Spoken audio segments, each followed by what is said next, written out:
ఏదెన్ను మనం గుర్తించడానికి మనకు ఒక ఆనవాలు కనిపిస్తుంది. అదే అక్కడ పుట్టిన నదులు. ఆదికాండం 2:8-14 వరకు చూస్తే దేవుడు తూర్పున తోట వేసి తాను నిర్మించిన నరుని అందులో ఉంచి ఆ తోటను తడుపుటకు దేవుడు ఒక నదిని ఏర్పాటు చేసినట్లు ఏదెను తోట నుండి ఆ నది బయలుదేరి 4 శాఖలుగా విడిపోయినట్లు చూడగలం. ఏదెను అనేది ఒక ప్రాంతానికి పెట్టబడిన పేరు. మోషే గారు పరిశుద్ధాత్మ ప్రేరణతో ఆదికాండం రాయడం ప్రారంభించిన టైంకి ఆ ప్రాంతం ఏదెనుగా పిలువబడుతుంది.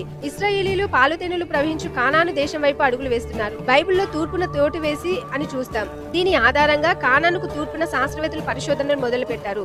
ఏదెను వనంలో పుట్టిన ఆ నది తూర్పునకు ప్రవహిస్తూ ఏదెను తోటంతా తడుపుతూ 4 నదులుగా యూప్రటీసు, టైగ్రీసు, గీహోను, పీషోనుగా చీలి ప్రవహిస్తుండేది. ఈ నదులు పుట్టిన ప్రాంతమే ఏదెను తోట. వాటిలో 2 నదులు యూప్రటీసు, టైగ్రీసు ఇప్పటికీ సజీవంగా కనిపిస్తున్నాయి. మిగిలిన 2 నదులు కాలక్రమేణా వాతావరణ పరిస్థితులను బట్టి మరియు నోహాహు కాలంలో వచ్చిన జలప్రలయం వలన అవి కనుమరుగైపోయాయి. తూర్పు టర్కీ, అర్మేనియా ఐలాండ్ మరియు ఇరాక్ మధ్య ఉన్న ప్రాంతమే ఏదెను తోట నిర్ధారించారు.